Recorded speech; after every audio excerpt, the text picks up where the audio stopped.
Coach.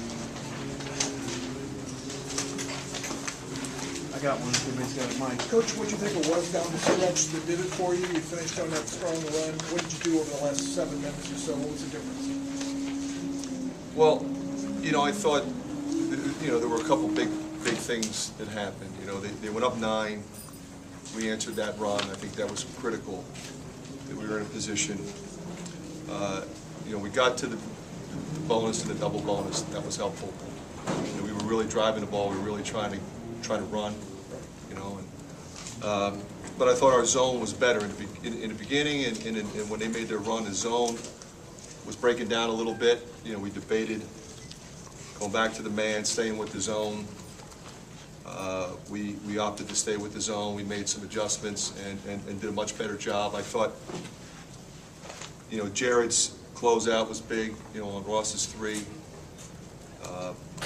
And I thought Aaron White's play when he gets the loose ball and that was a big play. Fran, they had 21 turnovers at Michigan State on Tuesday night, and I think you had forced 17. Did you see anything off that tape on Tuesday night that made you think you could turn away? No, I don't think you look at anything in particular there, because we played a lot more zone than Michigan State did. Michigan State plays defense a certain way, and they were getting after them a little differently. They were at home. We came out in zone and man, but then we played a lot of zone in this game, and we were containing and contesting and trying not to foul them. I thought, the pressure, we probably utilized the press, 10 or 11 times, but the time that we got the steal was big. We didn't get any steals. We got the steal at the right time. But we got a couple deflections. We got a couple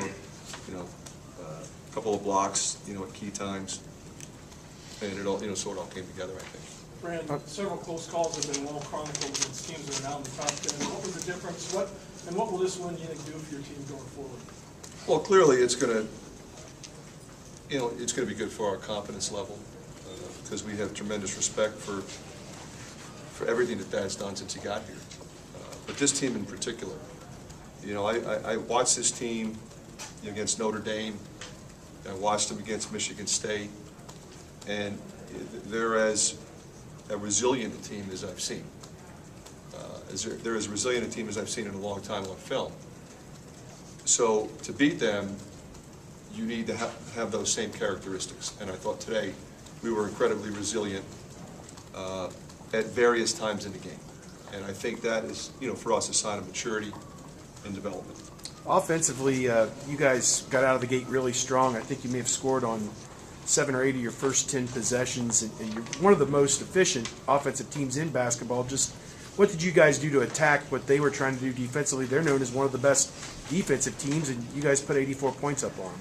Well, we tried to, utilize spacing as best we could. We try to keep them spaced, and that eliminates any kind of help.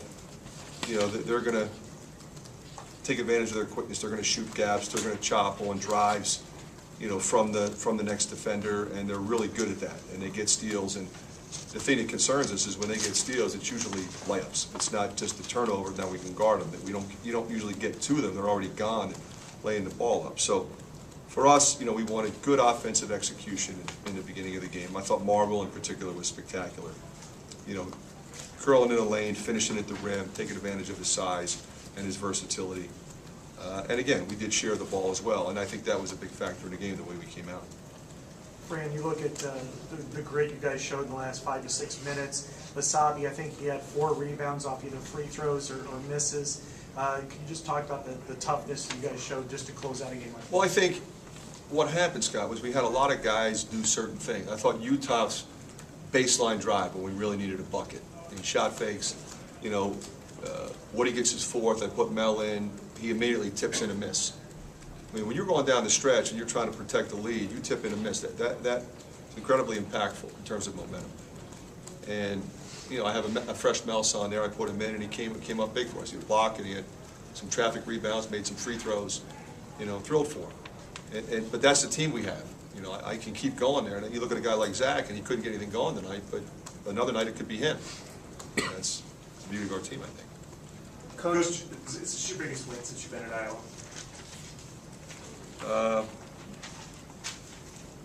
I think we've had a few. I mean, we beat, my first year, we're trying to establish something. We beat the 5th-ranked team, Purdue, on the last day of the season. That was huge. It's huge for momentum for our program in terms of making a step. Second year we beat 4 ranked teams. But this is the first time we've done it on the road. So I think, from that standpoint, I think that's a fair assessment. Talk about Marble in the first half and just what he was able to do, kind of create your offense and get everybody going. He was really playing free and easy. He was off the ball, he was on the ball. He played with great energy. He did not seem to tire.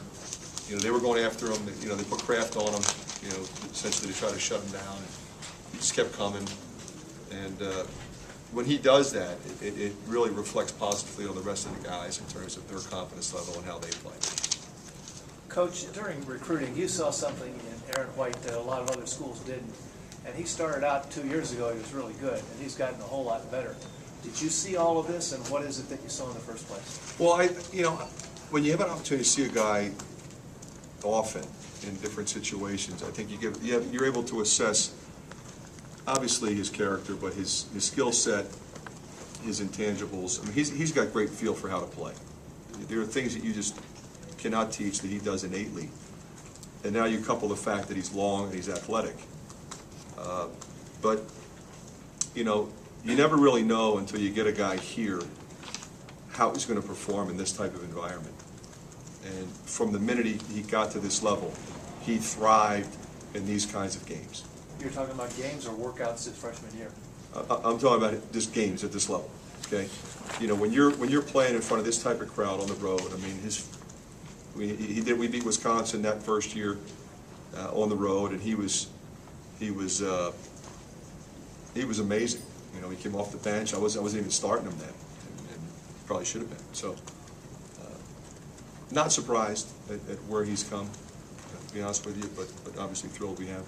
Fran, in the second half there, you played Josh, I think, for about 13 minutes straight there. Would you say that was as good as you've seen him play? Well, he was playing that way before he broke his foot.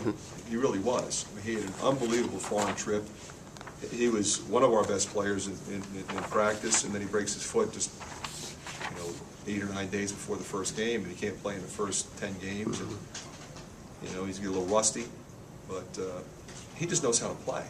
I mean, his back cut, he reads the fly, he moves it on. We had a shot from, off an assist by him. I mean, he's not a shooter. Everybody wants to label him as such, and he's a really good shooter, but he's a terrific player.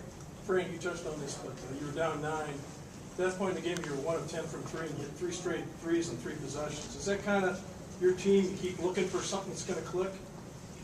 Well, we had 30 points in the paint in the first half, Rick. So, we felt like we could go in. We felt like we could score in there. But the guys who were good three-point shooters can shoot a 3 anytime they want. Preferred not to be real early in the shot clock. But it was all off penetration. It was all off of action. They were good rhythm threes. Whitey made one, Josh made one, and Jared Utah made one. I mean, 2 of those guys have tremendous percentages. Whitey's is okay, but I'm comfortable with any of those guys shooting. Coach, you mentioned getting into the double bonus in the second half. First half, you had 2 attempts. How was that a point of emphasis at halftime in terms of trying to get the line? I don't think it was a point necessarily. It's a point of emphasis for us all the time. We're a team that typically, when you look at our numbers, we've made more free throws than our opponents have attempted. There's a few teams, Ohio State's one of them, that is in that same position. So we're an attack team. We're a run-out team. I just think it happened that way. I don't think it was anything deliberate. Coach, was this all part of the master plan with the ejection to get you guys fired up to come win this game? You know what's interesting about that? I mean, the way our guys handled that whole thing was just incredibly businesslike. Because remember, the only time I wasn't with them was during the Northwestern game. Okay, I was with them and the pregame. I wasn't there for the pregame talk, but I was there up until the pregame meal. So I was part of the film sessions, practice planning, tape review, putting the game plan together, and they just were like, "What? Here we go. We're business as usual." And the same thing as we prepare for this one.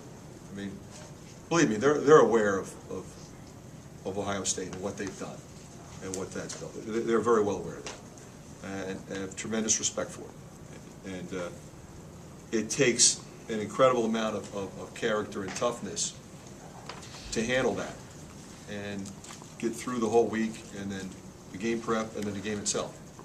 So I think it really says a lot about who we are as individuals, because ultimately, I think we have a really good team. And now the challenge is, you got another one coming up. Minnesota, so what they did yesterday, I mean, they get it to overtime at Michigan State. I mean, the league is brutal, and you can never get 2 up or 2 down, no matter what happens. We'll take 2 more if you got it. Scott. You can talk a little bit about the pressure that Ohio State brings on the guards, but yet you only have 10 turnovers. Oh, that's a good number. Yeah, I mean, for us, that thing starts to get up 15 or above, you're going to have a hard time beating this team. They're just, because you start adding up the layups that they're going to get off of it. I thought we were really aware. I think we have good ball handling forwards. I think that's helpful. And our post guys did a solid job. We really didn't have any real goofy turnovers. Deb was trying to run the clock down at one time late. We're trying to run a shot near the end, and it probably needed to get rid of it a little sooner. But for the most part, he was tremendous. And one of the concerns we had down the stretch was we need to get another handler back in there, especially when they start ratcheting up the pressure. That's why we put Mike back in for Josh at that point. Anything else, guys? Nope. Thank you.